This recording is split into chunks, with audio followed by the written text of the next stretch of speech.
ऊपर अमीर नीचे गरीब सहेली के कन्या पूजन। अम्बे तू है जगदम्बे काली, जय दुर्गे खप्पर वाली, तेरे ही गुण गावे भारती ओ मैया, हम सब उतारे तेरी आरती। तुम्हें एक बहुत अच्छा ससुराल मिले। दुर्गा मैया की कृपा रही तो ऐसा ही होगा पंडित जी, वरना मैं तो अपना सारा जीवन दुर्गा मैया की प्रार्थना और भक्ति में ही निकाल दूंगी। भला एक अनाथ के लिए इससे अच्छा क्या होगा।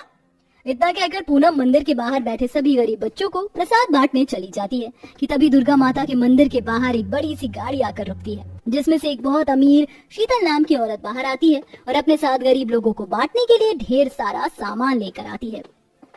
पंडित जी, ये सारा सामान यहाँ के सभी गरीब लोगों में बंटवा दीजिए और साथ ही मेरा नाम भी उन्हें बताइएगा ताकि वो मेरी जय जयकार कर सके। जी शीतल जी।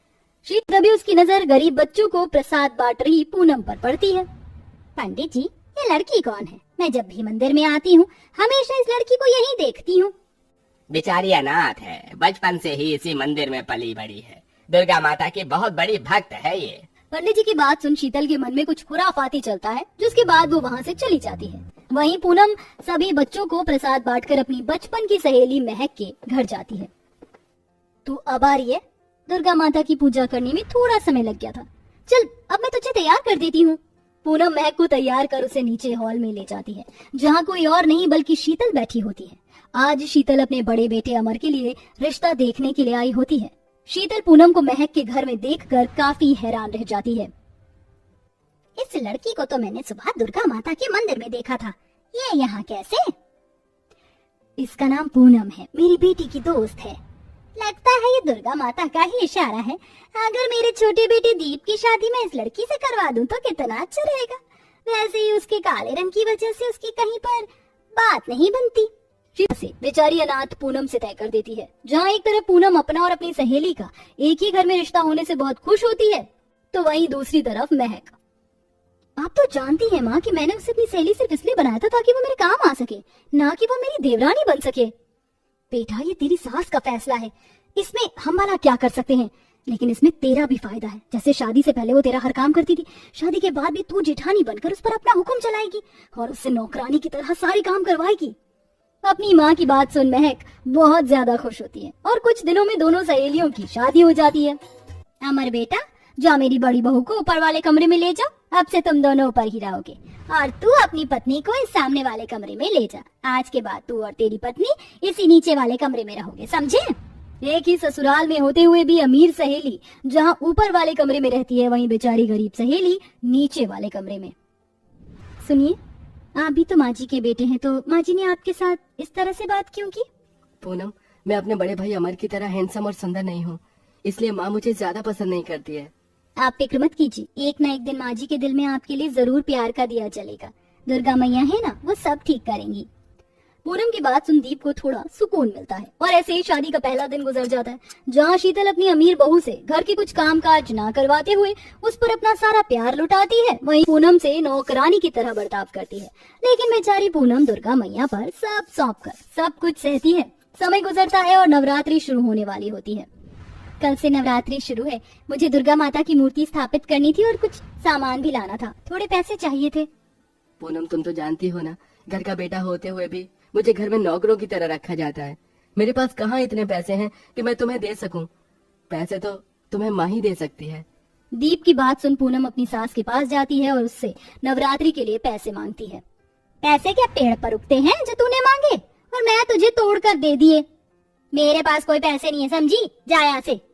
पैसे न होने की वजह से पूनम अब अपने हाथों से ही मिट्टी की एक दुर्गा माता की प्रतिमा बनाती है और अपने कमरे में उसे स्थापित कर पेड़ों से फूल तोड़कर उनकी सेज सजाती है और अपनी साड़ी से उनके लिए चुनरी बनाकर पूजा करती है और नवरात्रि के 9 निर्जला व्रत रखती है। माँ जी, हम नवरात्रि के लिए कितनी सुंदर दुर्गा माता की मूर्ति लेकर आए और हमारा मंदिर भी कितना सुंदर लग रहा है। क्या मैं भी ऊपर जाकर दुर्गा माता के दर्शन कर सकती हूँ? तेरी इतनी औकात की तो हमारी दुर्गा माता की मूर्ति के दर्शन करेगी? जरूरत नहीं है तुझे ऊपर आने की, भूल मत, ऊपर मेरी अमीर बहू का ससुराल है, ना कि तेरा। हाथों में क्या मेहंदी लगी है जो इतनी धीरे धीरे पूरियां ला रही है? ये लो महक। माँ जी, व्रत खोलने का वक्त हो गया है, आप लोगों ने तो व्रत खोल लिया, अब मैं भी जाकर पूजा करके व्रत खोल लेती हूँ। चुपचाप से पहले जाकर हमारे लिए व्रत का खाना बना। और तेरे घर में क्या ही है जो तू व्रत खोलेगी, बाद में कर लियो पूजा, पहले तू हमारी पेट पूजा कर। बेचारी पूनम अपनी सास और सहेली को व्रत का भोजन करवाकर आखिर में दुर्गा माता की पूजा कर पानी पीकर अपना व्रत खोलती है और ऐसे ही अपने नवरात्रि के व्रत को पूरा करती है। ये मेरे पास एक चांदी की चेन है, आप इसे जाकर बेचकर उन पैसों से कन्या पूजन का सामान लेकर आ जाइए। पूनम कन्या पूजन के लिए अपनी इकलौती चांदी की चेन को गिरवी रख देती है और मिलने वाले पैसों से कन्या पूजन का सामान मंगवाती है। अगले दिन जहां पूनम नीचे चूल्हे पर कन्या पूजन का सारा भोजन अपने हाथों से तैयार करती है, वहीं ऊपर महक अपनी सास के साथ कन्या भोजन बनाने के बजाय बाहर से खाना मंगवाती है और कन्याओं को देना शुरू करती है। जल्दी जल्दी पकड़ो, हमें और भी बहुत सारे काम है। और हाँ, थोड़ी दूर से ही लो, कितनी बदबू आ रही है तुम लोगों में से। बाबू एक काम करते हैं ना, इन कन्याओं के साथ सेल्फी भी ले लेते हैं, फिर उसे सोशल मीडिया पर पोस्ट भी तो करना है। शीतल महक बिना किसी रिवाज के सभी कन्याओं को बस हाथ में खाने की चीजें और तोहफे पकड़ा देते हैं और उनके साथ फोटो खींचकर उन्हें भेजने लगते हैं। सभी कन्याएं जैसे ही नीचे आती हैं, अरे बच्चों, मैं कब से तुम्हारा ही इंतजार कर रही थी, तुम सब यहाँ बैठ जाओ। तेरी हैसियत है क्या कन्या पूजन करने की? हमें देख, हमने इन्हें कितनी अच्छी अच्छी खाने की चीज और कितने अच्छे अच्छे तोहफे दिए। तेरी हैसियत है इन सबकी? महक के सभी कन्याएं माता का रूप होती हैं और माता कभी हमारे चढ़ावे से नहीं बल्कि हमारी भक्ति से खुश होती हैं। सुनिए, आप कन्याओं के पैर पर पानी डालिए, मैं इनके पैर धोती हूँ। पूनम और दीप मिलकर सभी कन्याओं के पैर धोते हैं, जिसके बाद पूनम सभी कन्याओं के पैरों में टीका लगाकर उनके हाथों पर लाल धागा बांधती है और साथ ही साथ उन्हें लाल चुनरी भी उड़ाती है। चलो बच्चों, अब जल्दी से भोजन ग्रहण करो। ये क्या, तुम इन लड़कियों को ये खाना दे रही हो? ये तेल में बना हलवा और ये आटे की पूरी, इन्हें तो कोई कुत्ता भी ना खाए। महक, तुम्हें जो कहना है मुझे कहो, लेकिन मेरी दुर्गा माता के भोजन को कुछ मत कहो। ये भले ही तेल में बना हलवा और आटे की पूरी है, लेकिन ये दुर्गा माता का प्रसाद है, समझी तुम? सभी कन्याओं के भोजन करने के बाद पूनम और दीप मिलकर एक एक कर उन सभी कन्याओं के पैर छूते हैं और उनसे आशीर्वाद लेते हैं। देखा माँ जी, अब तो बस ये दिन देखने के लिए रह गए थे कि हम इन गरीब लड़कियों के पैर छुएं। मुझे तो अभी तक इन लड़कियों में से गंदी बदबू आ रही है। अब हो गई ना कन्या पूजन, तो तुम लोग यहाँ खड़ी क्यों हो? जाओ यहाँ से निकलो। शीतल जैसे ही उन सभी कन्याओं को भगाने के लिए जाती है कि तभी वो 9 कन्याओं के अंदर से एक सुनहरी रोशनी निकलती है और वो सभी आपस में एकत्रित होकर दुर्गा माता का रूप लेती हैं, जिसे देख पूनम और दीप हाथ जोड़कर दुर्गा माता के सामने बैठ जाती हैं। दुर्गा मैया, तुम्हारी सच्ची श्रद्धा और भक्ति ने मुझे आखिरकार इस धरती लोक पर बुला ही लिया। मुझ पर तुम्हारे अटूट विश्वास और भक्ति से मैं अत्यंत प्रसन्न हूँ, इसलिए मैं तुम्हें वरदान दे रही हूँ और इन्हें इनके किए की सजा। तुमने अपने सगे बेटे के साथ सौतेला जैसा व्यवहार किया। एक बहू को तुमने सराखों पर बिठाया और एक को अपने पैरों की धूल समझा, और तुमने तो मित्रता जैसे पवित्र रिश्ते का हास्य बनाकर रख दिया।